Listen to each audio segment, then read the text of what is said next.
Hard FETE is one of the songs for Carnival that is making waves. The power soca rhythm featuring the deep yet vibrant vocals of Bunji Garland Alvarez has struck at the heart of many partygoers and Carnival lovers who, after 2 consecutive years of not having a street parade, are waiting to release all of their pent-up energy. Reporter Alicia Boucher spoke with the man behind the beat of Hard FETE at the Radisson Hotel on his creative process and how he feels the song is doing so far. We are here right now with Gregory Hodge, better known as DJ Avalanche. Now, he's from the U.S. Virgin Islands, and if you do not know who he is the producer behind the rhythm that Bunji Garland's Hard FETE is on. Thank you so much for joining us, DJ Avalanche. Thank you for having me. It's a pleasure to be here. Now, I know you would have landed in Trinidad. Was it on Friday? How has that experience been so far? Now, you're not new to Trinidad, but you know, you're in the height of the carnival season. How is it so far? Well, the carnival has been wonderful so far, you know, having that song do well and having the people embrace that song. And for me as a producer, being able to actually experience it for the first time being played at an event, that was a breathtaking experience, I must say. Which event was it? So I attended Army FETE. As soon as I got in to Trinidad, I dropped my bags at the hotel and went straight to Army FETE.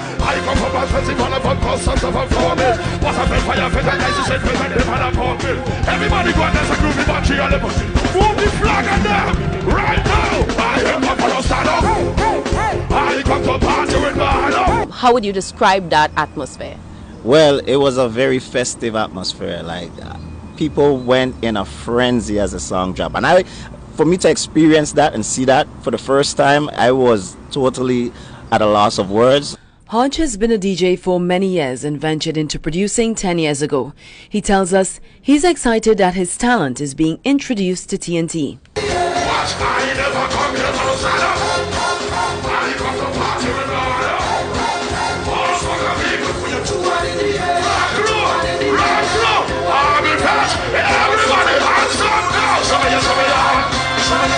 Initially, when he produced the rhythm in early 2022, it was sent to Problem Child, who named it the Mad Opera Rhythm. It was a beat on which several artists were featured. Problem Child, Pumper from the U.S. Virgin Islands as well, Lava Mantalpri from Trinidad and Tobago. You have Shal Marshall, Second Star. But how much we selling plenty? How much can we charging plenty? Plenty, so much all around plenty.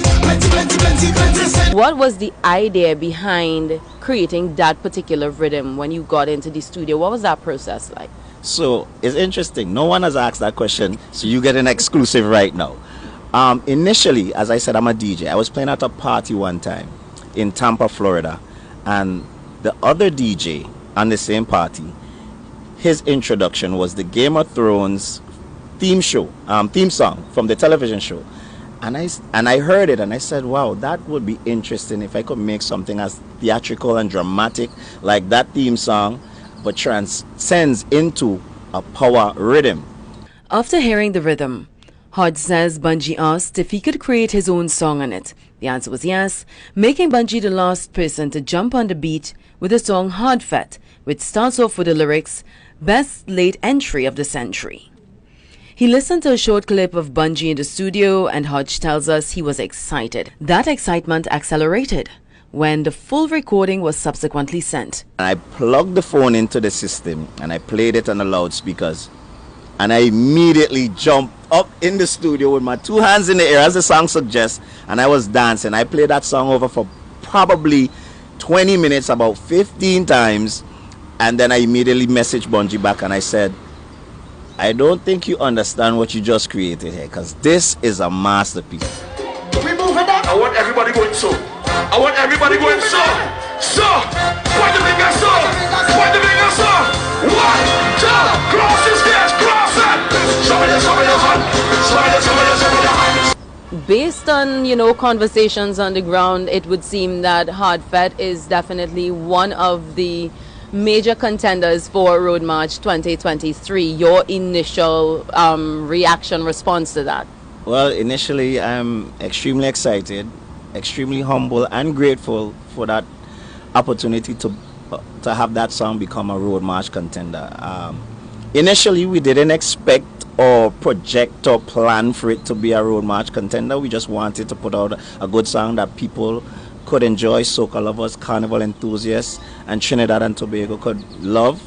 And from the looks of it, mission accomplished. And what if it is to win road march? What would that mean for you? It would mean the world to me, in a sense. You know, it's a producer's dream from any Caribbean island, any Caribbean country. You know, to win a road march title, that's a huge accomplishment. That's a huge achievement. Hodge, who calls himself an advocate for power soca, believes the critique, the many sacrifices, and the sleepless nights in the studio are all paying off. I'm a type of person that get motivated by the obstacles. You know, it pushes me to strive for even bigger and better things. Seeing that we are in an era of streaming platforms, as opposed to previously depending only on radio play, Hodge has this advice to up-and-coming music producers. Utilize what resources you have. The internet is your friend. It can be your enemy, but it can also be your friend once you use it as a tool to achieve the goals that you set forth. But he also has some advice for young people who are contemplating crime as an alternative to escaping their situations. Despite the circumstances, despite the obstacles, despite the hardships, despite the feeling you may have that nobody's on your corner, first and foremost, believe in yourself. Believe in yourself, because that's how others believe in you. You believe in yourself, and then you look within and find something positive. Hodge says situations, even the tough ones, change, and people have the power to change it. Alicia Boucher, TV6 News.